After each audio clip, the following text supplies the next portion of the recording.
It's been a minute since I've had the chance to talk to my brother. Can you believe it? My gosh. Bruno, how you doing, dog? I'm here, man. Dude. Happy to be here. I've got to say, to be a part of this ride and to watch this growth and to Mm-hmm. see where it's gotten to now, man, I am truly blessed and honored to be able to be the guy on this side of the microphone and talking to you in this capacity now. Thank you, dude. man. You're always an early believer, and you show me nothing but love, man, and I can't thank you enough. It's because it comes from a genuine space, and we use, before we crack the mics, we use the word family a lot, man. Mm-hmm. You and your squad, you and your team, you and Phil and the entire family have been doing man. this together. What's it mean to be able to do all this with the people who mean the most to you? I mean, to me, that's, that was my fantasy of what success is. Yeah. Is surround yourself with great people and the ones you love and try to have fun together and do what you want to do. It looks like it. Yeah, man. I mean, it's a lot of work, For sure. It's definitely a lot of work, but the fact that we get to come out and sing our songs and there's no better feeling than that. So let's go ahead and just dive headfirst into 24 seems to be the magic number now, dude. That's it, baby. 24 Karat Magic. This song, first listen for me, it took me to that place where music felt right. And knowing what you like to create and how much the words and the sounds and every bit of what you do is so personal for you. What was it like creating this song and coming out on the other end, seeing it, and hearing it be exactly what you knew it needed to be? Yeah, it's just the struggle. You know, the first thing we came up with is put your pinky rings up to the moon. Yeah. And that set it off. And then it's like, okay, now what? And that felt good. So it's like solving a puzzle. And it's you keep building and building it, and then you watch it all crumble, and then you keep building it and building it again. The last thing, we wrote the song. The last thing was the musical elements of it. Okay. The bass. All right. What's the drums doing? What's the hi-hats doing? And putting all that together to make sure that it's when that thing comes on, you can't help but move. No, that's exactly how, from the very beginning, hearing the vocoder and that by the way, you put some tricks up your sleeve. Like, Phil's done is that you at the very beginning? Is that somebody else at that, No, who's doing that part? That's a guy by the name of Mr. Talkbox. Everything else on the song is me doing the vocoder stuff. But I wanted to have this intro, and there's a guy, his name's Byron. Okay. Awesome musician. And he's a killer. Like, I've never heard anybody do that with the talk box like he does it. And I called him up and said, hey, man, I got this intro idea.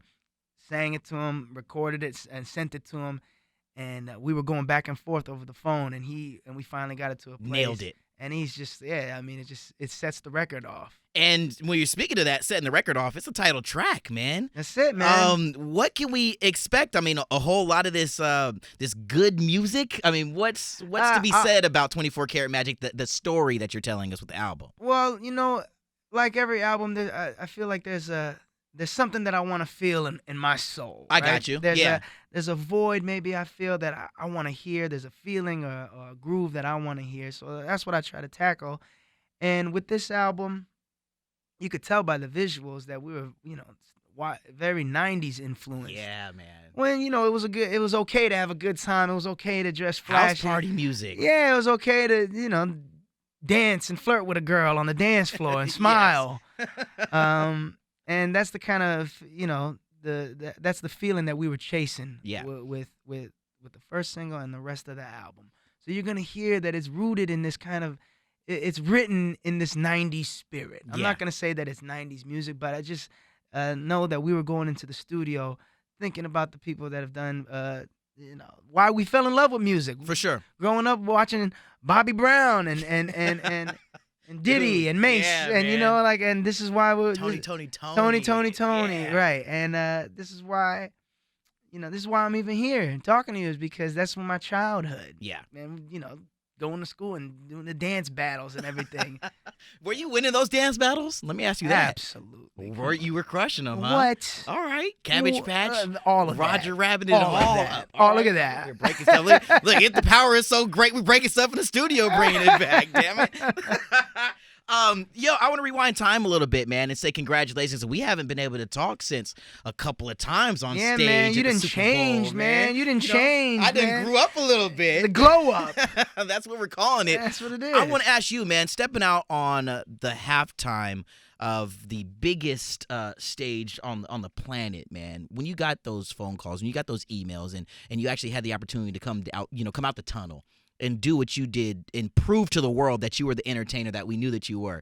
What was that like, man, for you, those moments? I remember getting the call for the first Super Bowl was I was a little like, I don't know if I'm ready yet. Wow.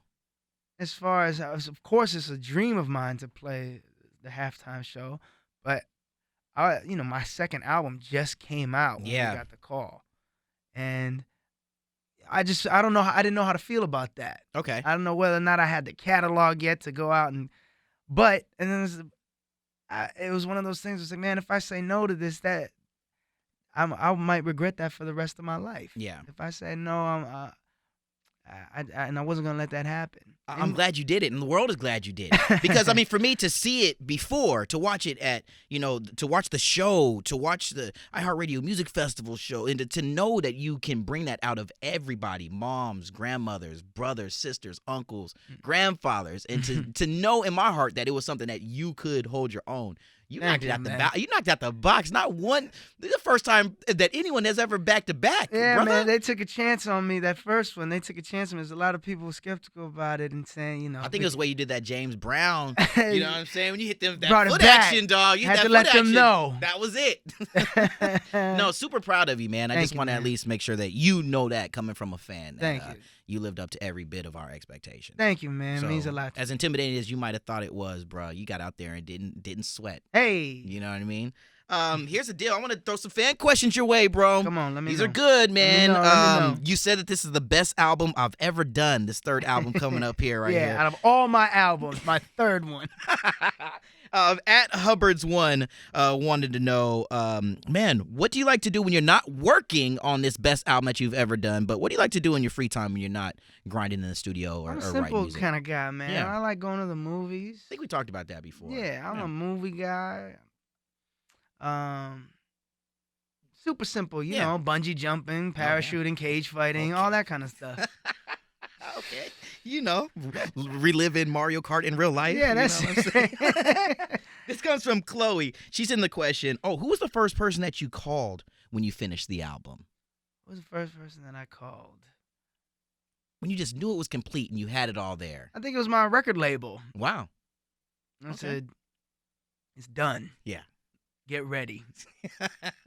There it is. Yeah. With that smile. I ain't mad at that, dog. This comes from at Erica_Mars18. She's into the question. Have you, I like this one, man. Have you poured in and drank anything out of one of your Grammys?